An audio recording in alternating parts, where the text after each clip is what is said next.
Hej, i dag vil jeg rigtig gerne tage jer med op til Island. Jeg har været der rigtig mange gange, og jeg har bygget den her video op omkring nogle slides, jeg har lavet i Keynote. Det er derfor, I ser mig her i den her lille runde cirkel nede i hjørnet, og det vil I komme til at se hele den her video. Jeg har samlet en masse praktisk information, som jeg rigtig gerne vil dele med jer. Og jeg har jo nogle baggrunde for, hvorfor at jeg er heroppe. Jeg elsker jo Island rigtig meget. Så det er mit udgangspunkt. Og jeg har igennem årene fået bygget en masse erfaring op. Jeg håber, at jeg kan smitte lidt af, og at I har lyst til at tage afsted på egen hånd. Men lad os komme i gang.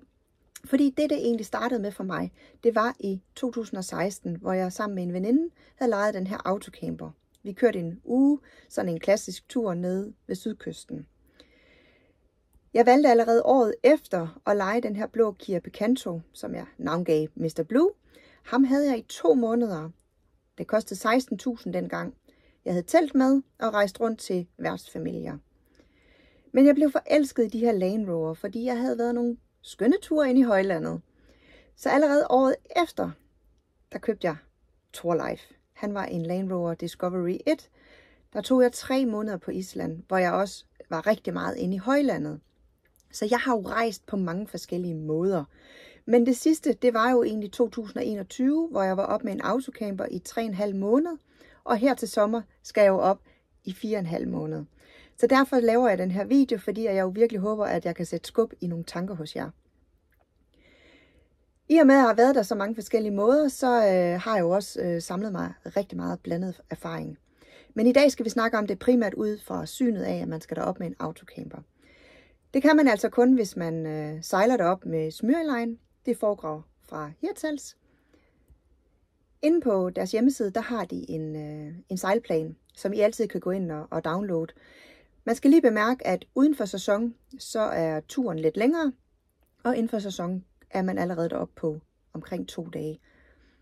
Man ligger i kaj op ved Færøerne lidt længere tid uden for sæson.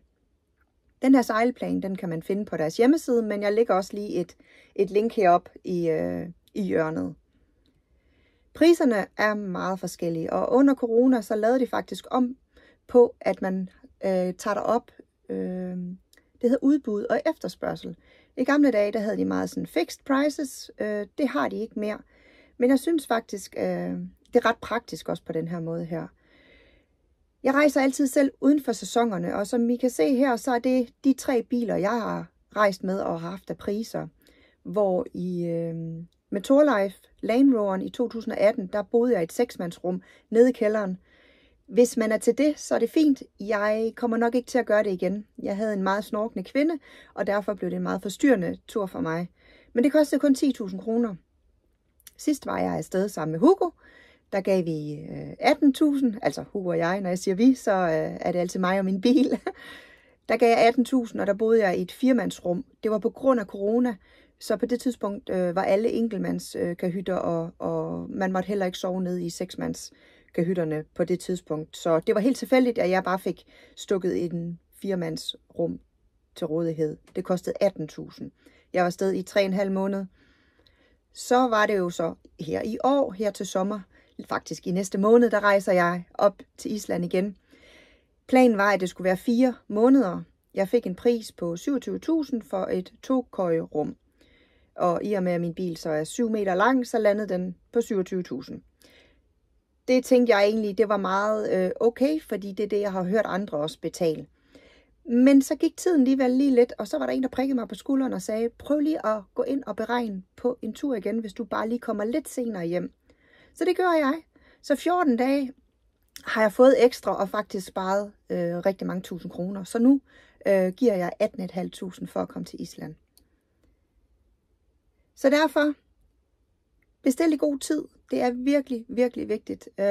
Jeg har hørt om historier nu her med nogen, der fik deres billetpris til at stige, eller de tjekkede en billetpris før jul, og allerede efter jul var den steget 8.000.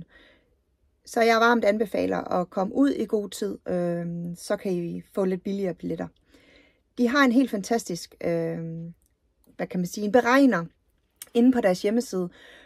Den er ret ny, og det gør, at man hele tiden kan holde øje med, hvis man retter lidt i nogle, altså i filterne i forhold til, hvor lang tid vil du være væk, hvilke kahytte vil du have, så kan du hele tiden se ude til højre den opdaterede pris. Jeg synes, den er helt fantastisk. Jeg smider også lige et link her til den, eller er det den side? Jeg kan ikke huske det. Nu kan I se, at jeg sparede jo ligesom 8.500 ved lige at tage 14 dage ekstra derop. Det kan også være, at I ikke kan tage så mange måneder eller uger, som I måske gerne vil. Men det kan være, at I bare lige hiver lidt i sliderne, at det så gør billetprisen lidt billigere. Nå, men lad os ellers komme afsted, fordi vi sejler op for Hirtshals. Og der er det meget, meget vigtigt, at man pakker sine tasker, inden man kommer ombord. Fordi når man kommer ombord, så vil den ene bil efter den anden køre op så tæt på den næste række. Det vil sige, at dem, der er i den inderste række, de kan simpelthen ikke komme ud. Så det er sådan, at jeg pakker mine ting, og så hopper jeg ud af mit førersæde med mine tasker og en hovedpude og ja, hvad man nu har lyst til at skal have med. Jeg har også lidt kamera, fordi jeg godt kan lide at fotografere. Men det er en ting, som er meget vigtigt, og jeg altid husker at sige videre, fordi det er rimelig træls at være låst inde der, så man ikke kan åbne sin autocamperdør, og man gerne vil ud, fordi så går du faktisk lige ind i en anden bil. Som I kan se her, der er jeg med Torlife.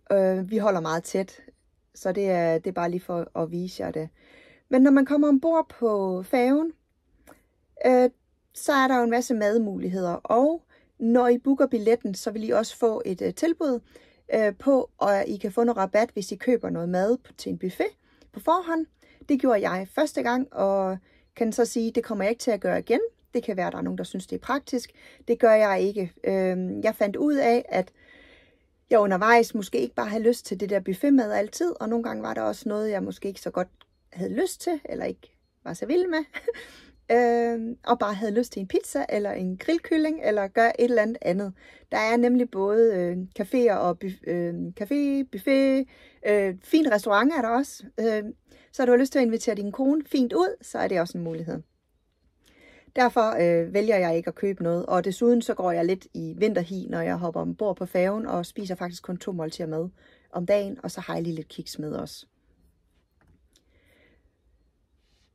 Der er også områder, hvor man kan købe øl og kaffe, man har lyst til at sidde lidt ned og eventuelt spille et spil, eller om aftenen er der også live musik. Jeg synes, det er meget godt til at have ting kørende.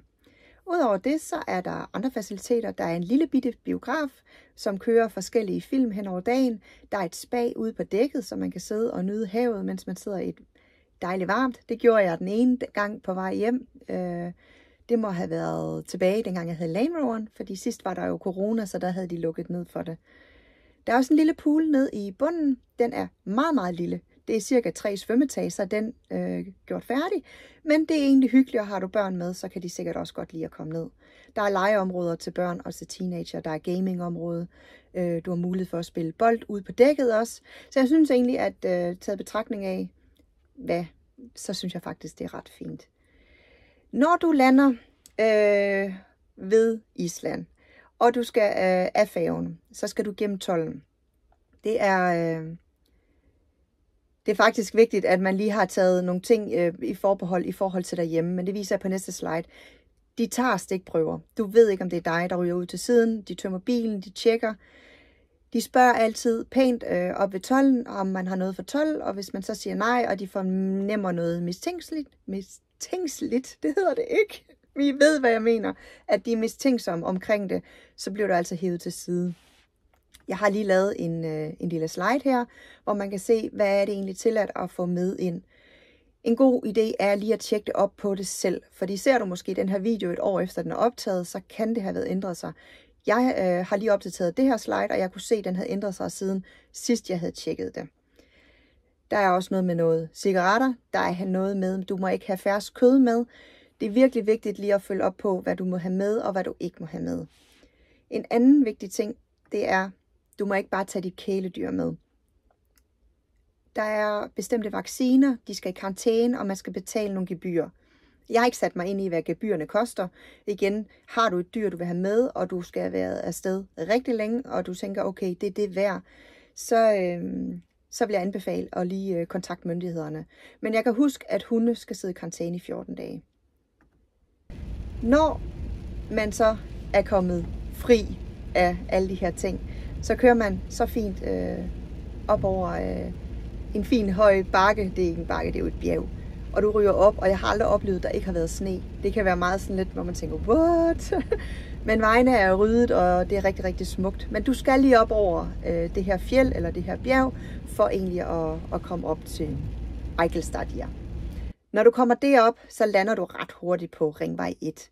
Ringvej 1 er 1332 kilometer, så det er jo egentlig ikke fordi, at Island er så langt rundt. Jeg vil sige, at vejene er meget forbedret. Jeg har været derop rigtig mange gange, og fra første gang til sidste gang, jeg var op, der var sket rigtig meget. Mange af vejene var blevet en del bredere, men også fået nyt asfalt. Men lad os lige snakke lidt om nogle af de her skilte. Jeg vil sige, at hastighedsbegrænsningen er for det meste 90 km i timen. Der er ikke nogen motorveje, og der er ikke nogen steder, hvor du må køre over 90 km i timen. At der så er nogen, der gør det en gang imellem, det er jo deres ansvar. Men som hovedregel, så er det faktisk det. Der er kameraer rundt omkring på øen også. Du bliver advaret omkring dem. Islændinge ved 100% hvor de er. Det er meget tydeligt, når de bremser op. Men ellers så har du også mulighed for de her enbanebroer. Det er one lane bridges, som man kalder dem. Det er lidt først til mølle, så kommer du først hen imod broen, jamen så er det dig, der kører. Og kommer der nogen og er egentlig på vej imod broen, og du kommer, så holder du selvfølgelig tilbage. Det kører så fint, jeg har aldrig oplevet nogen problemer, og der er ingen stress omkring det. Det er et fint flow, og ofte så har du egentlig det hele for dig selv. Hvis vi så lige tager en afstikker for Ringvej 1, fordi Ringvej 1 er asfalteret hele vejen rundt. Men der er nogle gange, så vil man jo gerne lige lidt til den ene side og til den anden side, og der er også nogle seværdigheder, man skal køre efter. Der rammer du altså nogle gange grusveje. Der ser du det her skilt, hvor de fint fortæller dig, at nu kører du faktisk ud på grusveje. Grusvejene er meget forskellige i kvaliteten. Nogle af dem de er super gode, og de føles helt op til, at du kan køre 80 km i timen. Det er ligesom om at køre på asfaltvej. Andre er lidt mere hullet, men jeg vil sige, at vores autocamper kan faktisk køre de fleste steder. Der er selvfølgelig nogle steder, man lige skal være ops på, men det kommer vi til. Desuden har vi de her skilte, og det er egentlig meget rart, når de kommer, fordi det betyder simpelthen blindhed. Når du kommer til sådan en som den her, hvor du ser, så vil det jo, hvis skiltet ikke er der, så vil du altid kunne se, hvis der kommer en bil, men hvis skiltet er der, så vil jeg 100% sige, hold dig i din højre side, fordi du har så meget blindhed, du kan ikke se, om der er biler om på den anden side, der er på vej op også. Der er rigtig mange fine holdepladser, det har de også fået gjort bedre.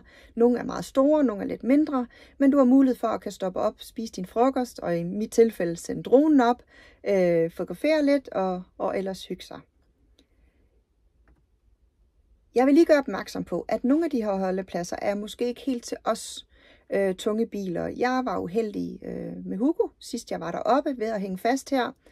Det var sådan en grussten, hvor man kan sige, jo, men den er jo kørt til, og man kan se, at tromlen har kørt på.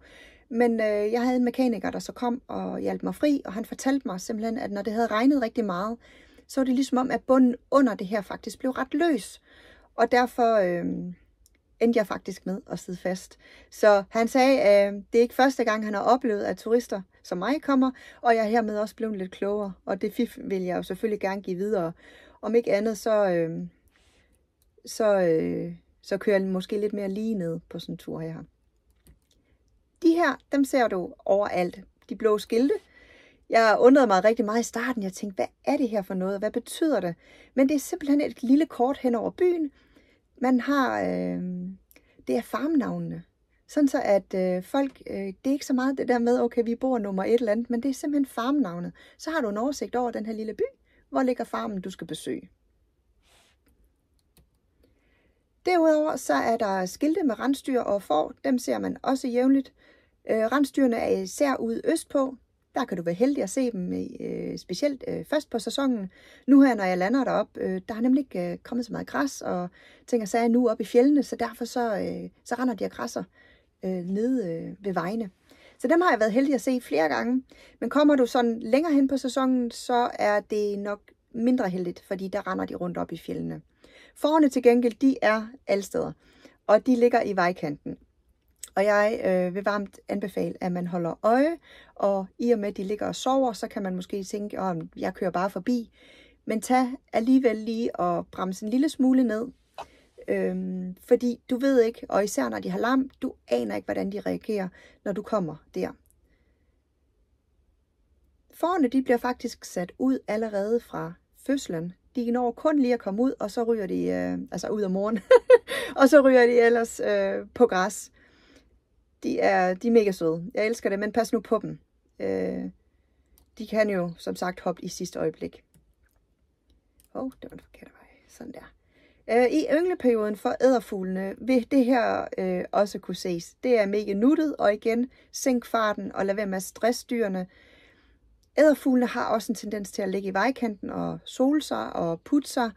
Nogle gange så forstår jeg ikke, hvorfor de ikke bare lige er trukket ind 2 meter. Men det gør de altså ikke, og igen, lige sænk farten. I sådan her tilfælde, så føler man sig heldig, eller det gør jeg i hvert fald. Så ser man, hvordan de flytter de islandske heste. Jeg valgte i det her øjeblik her, der valgte jeg at stoppe helt op og nyde det. Og det har jeg set rigtig mange islændinge også gøre. Også i respekten for, at en hest kunne finde på at løbe ud på vejen, så gør man ingen skade. Men det er jo et dejligt syn at få lov til at se. Det er det her skilt, jeg lige snakkede om lidt før, man lige skal værne om. Fordi kommer du til grusvej, og du ser det her skilt, så må du ikke køre videre. Selvom der ikke lige er et skilt om autocamper, så betyder det stadigvæk, at bil med streg over, det er også os. Og ser du det her skilt, så vil jeg så sige, så er du altså kommet for langt. Så skynd dig at vende om, fordi ellers ender du med at køre gennem floder, ligesom jeg gjorde med Tour Life, min Land Rover dengang i 2018. Det er super fedt, men vores autocamper er altså ikke bygget til det. Så skynd dig at vende om. Så er der camping. Der er jo sådan lidt med det her med camping og free camping. I 2016, der lavede de simpelthen nye regler. De har gjort det forbudt, man må ikke free campe derop, og det kan være mega ærgerligt for mange af os, men jeg må indrømme, jeg kan også godt forstå det. Nu har jeg rejst rundt på Island, og jeg har set, hvor mange biler og hvor mange autocamper der er der, og jeg kan egentlig godt forstå, at de har valgt at lave den regel. Men til gengæld vil jeg så sige, camping er ikke ret dyrt deroppe. Jeg har i gennemsnitlig hen over de 3,5 måneder, jeg var der sidst, kun givet 75 kroner. Det vil sige, så nogle gange gav jeg en 50'er, andre gange gav jeg 100 kroner. Man betaler per person, og det er jo rigtig lækkert for mig, i og med, at jeg tit skal betale for campingplads og 2 personer og alt muligt gebyr. Så på den måde er det nemt og billigt for mig. Man skal ikke forvente, at det er meget fine og fancy campsite, man kommer op til. Der er ofte en græsplæne eller et træskur, eller der kan være nogle perlesten. Der findes selvfølgelig bedre faciliteter. Jeg siger bare, at man ikke skal have forhåbningerne for høje i forhold til de standarder, hvis du kører rundt ned igennem Europa. Jeg har filmet den her bygning her, og der er mulighed for vand, og der er også mulighed for skraldespand. Du kan vaske op, der er et toilet, og der er også bad. Det er rigtig fine forhold, og jeg vil faktisk sige, at det her det er en 8 ud af 10. Og grund til, at den ikke får de sidste stjerner, det er fordi, at det ikke var muligt at tømme toilettet. Man kan købe sådan et campingkort, og det bliver I sikkert fristet af, og det popper op rundt omkring, at det skulle være et campingkort til 40 campingpladser, i hvert fald på det her tidspunkt her.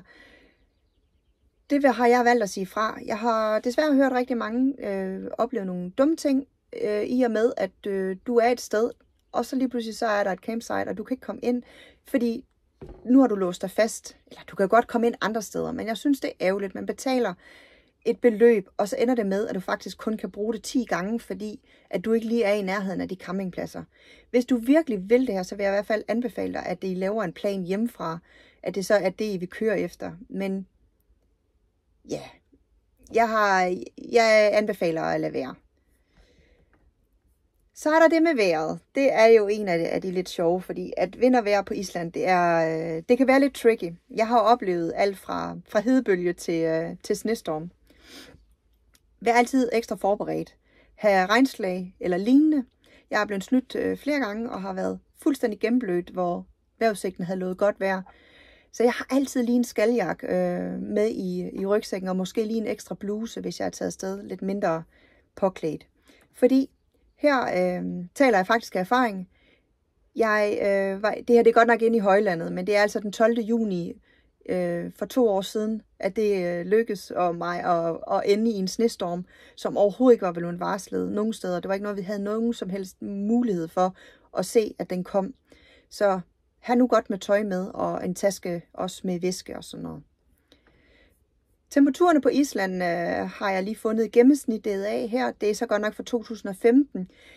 Men det er bare sådan lige for at vise, at Island er ikke varm. Men Island kan også godt have nogle varme dage. For eksempel, da jeg var på Island for 2 år siden, der var der jo varmerekord. Vi havde 27 grader, og jeg havde et par shorts tilfældigvis med i autocamperen. Men der er ikke varmt, og der er også meget vind.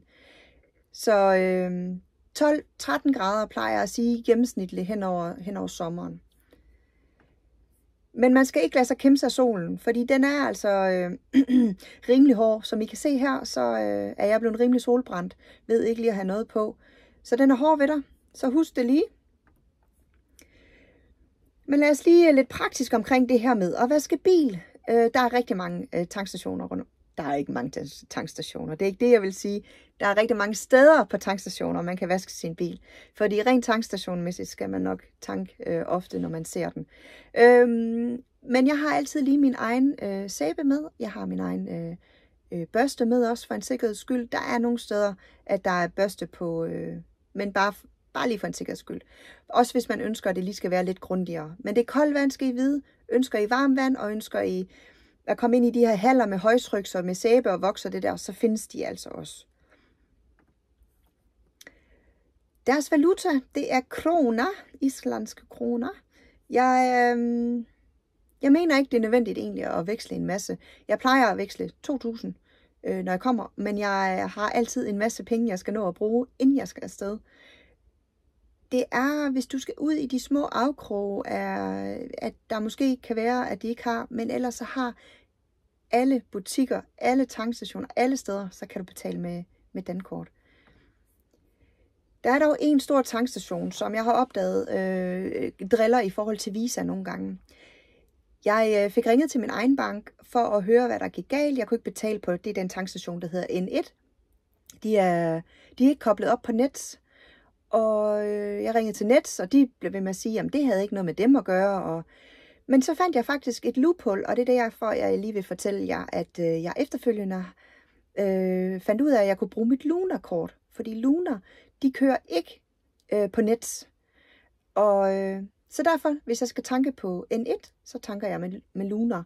Det skal så også lige siges, at N1 er en af de dyreste steder at tanke. Så det er ikke et sted, jeg tanker ret tit.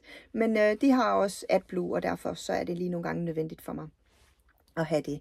Og ellers er der også mulighed for, at man kan købe de her forudbetalt islandske kort, hvor du kan få et par 10.000 islandske kroner. Det svarer cirka til 500. Ja, så er der det med gas. Det er faktisk ret heldigt, fordi det er det samme som hjemme hos os. Jeg googlede lige sådan på gasflaske på Island, og frem dukker der den her side. Jeg lægger lige et link op til Cosans hjemmeside, hvor man så kan komme ind på Olis egen side. Jeg klikkede mig videre, og her finder jeg et fint landkort. Jeg finder også mulighed for at aftrykke. I kan se, at jeg har markeret den grønne derop med gascylinders. Der kan man skifte. Du kan skifte andre steder også. Det her, det er bare, hvis du virkelig står og tænker, okay, jeg er nødt til lige at have nogle spots, så kigger jeg der. Men der har også været andre steder, jeg er kommet forbi, og så har jeg bare byttet. En gasflaske ligger cirka for 2 år siden omkring 300-320 kroner. Det er danske kroner, jeg snakker her. Så det er lidt dyrere, eller meget dyrere end lige derhjemme. Men ja, det er sådan, det. Et andet godt tip, jeg gerne vil give jer, det er omkring drikkevandet. Og vandet deroppe er noget af det reneste, du kan drikke i verden. Jeg har mine egne flasker med, og jeg fylder alle de steder, jeg kan. At købe vand på flaske i tankstationer og i supermarkeder er, helt hul i hovedet. Lad være. Det er så lækkert deroppe, og det smager så godt. Jeg glæder mig helt vildt til at komme derop. Det er meget, meget bedre, og det er meget mere rent, end det vi har hjemme i Danmark. Så fyld jeres tank, fyld jeres dunker og flasker.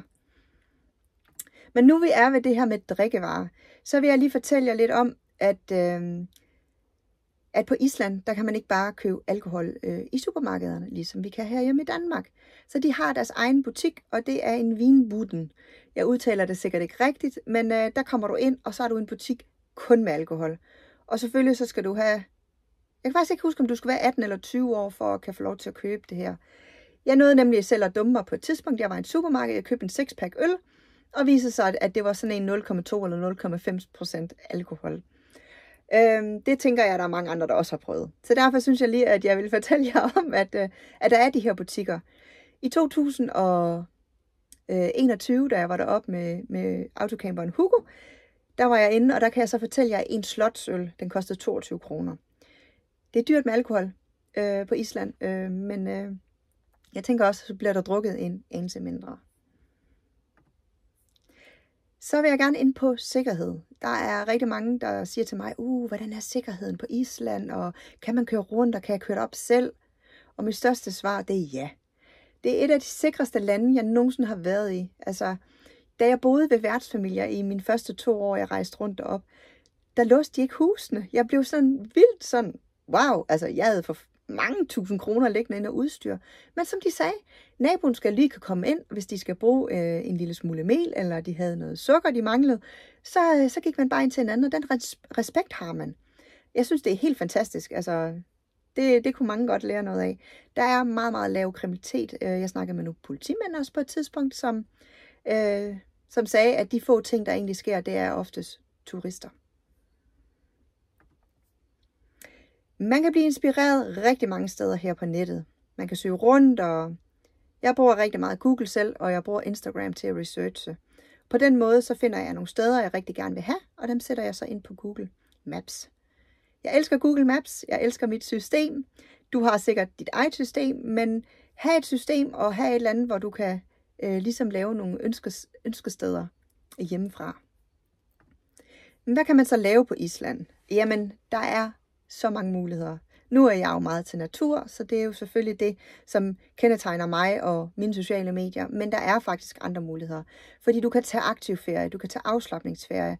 Der er spa, der er eventyr, der er ridning, der er lystfiskeri, der er jagt, der er golf, du kan cykle, du kan vandre, du kan løbe. Så har du naturen, du har dyrelivet, du har gletsjer, du har hvalsafari, du har vulkaner, du har grotter, nordlys, rigt fugleliv og islandske nationalparker. Så er der kulturen, du har jul, du har nytår, du har museum, du har kulturelle begivenheder, du har shopping, du har vin, du har mad, du har musik, film og litteratur. Så det er virkelig bare at sætte dig ind i, hvad kunne du godt tænke dig. Men jeg synes jo faktisk, det at køre rundt om øen i sig selv er bare en stor oplevelse. Landskabet ændres rigtig meget, vinden og vejret ændres rigtig meget. Tit så føler jeg lidt, at jeg kører rundt på en fremmed planet. Og Island har nogle fantastiske seværdigheder. Og nogle steder så indbyder det også til en omgang puls i vejret. Her der kan du komme op og gå på den her gamle vulkan. Det er et krater. Der er lige, jeg mener det er 3,1 kilometer rundt. Fantastisk udsigt op ved Mývatn. Man siger jo, at Island har faktisk mere end 10.000 vandfald. Jeg har set rigtig, rigtig mange. Men jeg har nok ikke set 10.000. Jeg har set rigtig mange af de klassiske, og dem kan I ikke rigtig undgå. De ligger jo ved Ringvejen. Det er sjovt også at komme tilbage og se dem i noget andet lys, men også været sjovt at komme i forskellige årstider. Her er jeg fløjet op, så der har jeg ikke autocamper med. Vandfaldene er så forskellige. Nogle er meget, meget store, og her kan du komme om bagved, og her står du og er meget, meget lille hernede, og jeg elsker at komme op og mærke naturen, og ja, blive gennemblødt, og det bliver jeg jo ikke, fordi jeg har jo skaltøj på, ikke? Altså mit regntøj. Men det er kraftigt, det er storslået, og andre vandfald er sådan lidt mere nuttet. Den her overraskede mig, jeg troede den var meget større, fordi jeg havde set den på, jeg havde set det på Instagram. Og lige pludselig så er jeg der selv, og jeg sidder her og tænker, hold op, den er jo egentlig ret lille og lidt sød, men meget, meget anderledes. Så hvert sit vandfald, hvert sit udtryk. Men jeg har jo også selvfølgelig prøvet nogle af de her lidt luksusting, hvor man lige kommer ind i de lækre varme bade. Jeg har været i Den Blå Lagune, og så har jeg været i Sky Lagoon. Den er relativt ny og ligger inde ved Reykjavik. Det giver man jo selvfølgelig også nogle ekstra gode penge for. Men ønsker man på en lidt anden måde at drikke en slotsøl til 22 kroner og sætte sig ud i en hot tub til 25, så kan det også lade sig gøre. Her har jeg elsket at sidde rigtig mange gange og nyde både delfiner og hvaler kommer ind i fjorden helt op nordpå op ved Hjaltari. Men du har også mulighed for at hoppe ind i det, man kalder en naturpool. Det vil sige, at den er selvkørende, den er selvrensende. Det her det er et gammelt svømmelav, som ligger nede ved sydkysten.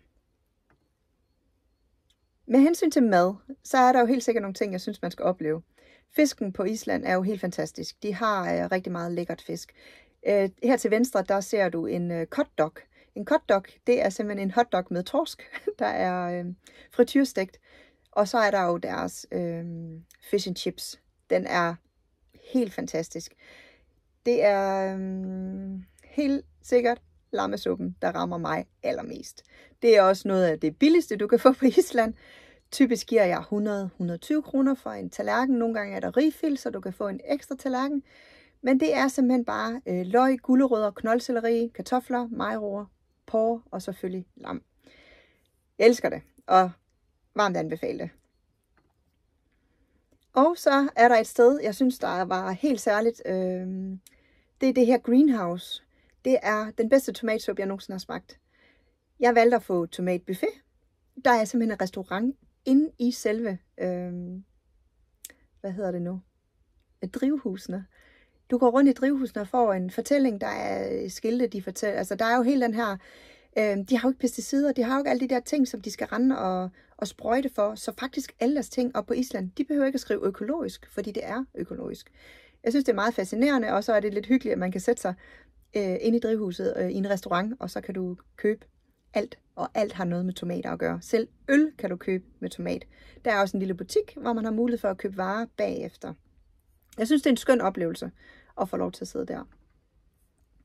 Noget andet, jeg helt sikkert ikke synes, at man skal gå glip af, det er en af de der geotermiske områder. De findes lidt forskellige steder på Island. Her er det oppe ved Mývatn. Det lugter rigtig meget af æggeprut. Det er svovlsyren, det bobler. Der er nogle mennesker, der har det fint nok med det, og så er nogle mennesker, der er ved at dø. Jeg har det egentlig fint nok med det. Det er jo ikke, fordi jeg synes, det dufter godt, men jeg kan sagtens være i det. En anden stor oplevelse, det er, man skal ud og opleve de sorte strande. At man kan sige, der er jo sort strand stort set alle steder på Island. Det er en vulkanø. Men sydpå, så er der nogle klassiske steder, I helt sikkert skal forbi. Jeg elsker islandske heste. Jeg elsker at komme ud og ride. Og er du til det, så er der også nogle dejlige, fantastiske steder og muligheder for at komme ud og ride. På nuværende tidspunkt er vulkanen ikke udbrud. Men hvad jeg har hørt fra andre, som stadigvæk kommer deroppe og har været der efter den er gået ud, så er det stadigvæk en rigtig stor oplevelse at komme derud. Jeg synes, I skulle gøre jer selv den tjeneste. Har I tid, og har I overskud, og har I konditionen til det, så er det er en stor oplevelse at få lov til at se helt nyt lava. Og de siger også, at man kan mærke varmen stadigvæk. Syd for Island, der ligger der en vulkanø ude, der hedder Vestmannaeyjar. Det kræver en lille sejltur, men jeg valgte at tage derud 3 dage. Der er fine campingmuligheder også. Måske man lige skal reservere i forvejen, hvis det er i højsæsonen, eller man kommer. Der er en festival derude. Jeg vil måske anbefale jer ikke lige at tage derud på det tidspunkt, medmindre I virkelig vil mærke en anden stemning. Men der er også en relativt ny vulkan, og her står jeg faktisk op og fotograferer ud over øen. Indsejlingen på den her tur er magisk. Den er så flot, og bare den i sig selv gør, at jeg synes, man skal tage den her tur. Jeg vil varmt anbefale, at man tager en dag eller 2 herude, hvis man har tid til det. Så er der jo glacierne. Det er næsten 12.000 kvadratmeter. Det er cirka 10% af Islands overflade, der er dækket af glacier. Jeg var ude og gå på glacieren sidst jeg var deroppe. Det er en fest, og jeg kan varmt anbefale det. Jeg tog 3 timer. Han fortalte os på et tidspunkt, at da vi nåede til et vist beløb, eller ikke beløb, men et vist sted, at her slutter 1 times turen, og jeg Hvis jeg havde været på en entimes-tur, så ville jeg have været rigtig skuffet. Her der kommer du rigtig godt op. Man skal være okay form for at være med, men rigtig, rigtig fantastisk. Man har også mulighed for at komme ud og snorkle. Det er wow. Altså, Island er wow op fra, men altså, det er lige så stor en oplevelse at hoppe ned under. Jeg elsker at komme ud også her med, at jeg skal snorkle med hvaler. Jeg glæder mig meget til at komme derop og prøve selv at komme ned. Jeg har været med dykkeren, der ligger oppe i Hjaltari. Det er Strittan Diving Center. Det er også ham, jeg her tidligere på den tidligere slide var ude og dykke sammen med. Eller ikke dykke, men snorkle sammen med. Han har nogle rigtig gode områder, og det ligger, ja, som sagt, op nordpå i Hjaltari. Der fik jeg blandt andet også de her billeder, da jeg var ude og hjælpe ham med at lave noget foto behind the scenes. Men i Hjaltari er der også mulighed for, hvis man ikke ønsker at snorkle, der er også en hvalsafari. Det er whale watching, og jeg laver også lige et link op til den, hvis I skulle være interesseret i at komme ud og sejle. Der er man heldig nogle gange, og andre gange er de selvfølgelig lidt længere væk, men de kører med sådan noget, der hedder hvalsgaranti. Så har du ikke set noget, så sejler de bare længere ud og længere ud og længere ud. De vil hellere aflyse en afgang i den anden ende, og så give alle en fed oplevelse. Derudover så har jeg jo fuglelivet. Jeg elsker det. Jeg troede jo faktisk ikke, der var ret mange fugle, fordi de første lange ture, jeg havde deroppe, der interesserede jeg mig ikke for fugle, så jeg så dem ikke på samme måde. Nu har jeg interessen for fugle, og er du interesseret i fugle, så er der altså rimelig meget at se på deroppe. Jeg har brugt rigtig mange timer med fuglene. Nogle synes, det er lidt småskørt, og andre synes jo bare, det er helt fantastisk. Nogle gange, så lægger jeg mig lige i camouflagetøj, eller så har jeg sådan et net, et camouflagenet. Du kan købe det i Biltema til lidt over 200 kroner. Bare smid dig ind under det. Der går altså ikke mange minutter. Så glemmer de helt, du er der. Det er ret fedt. Og jeg tror, at den jeg nok har brugt mest tid på op på Island, det er nok søpapegøjen. Men Island har jo andre dyr også. De har polarræven, og det var første gang, jeg nogensinde har set dem, da jeg var deroppe. Jeg blev meget overrasket over, hvor små de var. De er jo meget fluffy om vinteren, og om sommeren, så taber de al vinterpelsen. Her kan man se på billedet, at ræven er faktisk ved at tabe sin pels. Udover det, så er der også sæler. Det er der lidt forskellige steder rundt omkring på øen også. Her er vi nede ved glacierlagunerne. Jeg synes helt sikkert, at man skal forbi Diamond Beach. Det er et must. Her er der ikke lige så mange diamanter, som man kalder det. Nogle gange er der kæmpe stykker af is, der er knækket af. Det kommer inden fra glacierlagunen og kommer ud i havet, og så skyller det op på stranden. Så der er sådan et sted som Kvitsir, som jeg sikkert heller ikke udtaler rigtigt. Men det er det her med det forskellige look, fordi nogle gange så har du højvand, nogle gange har du lavvand. Når det er lavvand, så kan du faktisk gå helt ud til den. Og der er en koloni af fugle også ude på den der klippe der.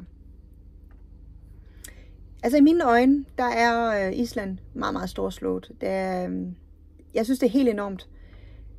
Det kan et eller andet, som jeg aldrig nogensinde har oplevet nogen andre steder. Og jo, man kan også komme ind i byen Reykjavik. Jeg er der meget, meget sjældent, men det er en luksus. Du kan få fede restauranter, hoteller, og der er seværdigheder, og der er jo rigtig mange lækre ting. Men jeg tror sammenlagt på det, nu har jeg været over et år sammenlagt på Island faktisk, der har jeg nok maks brugt 3 dage ind i Reykjavik.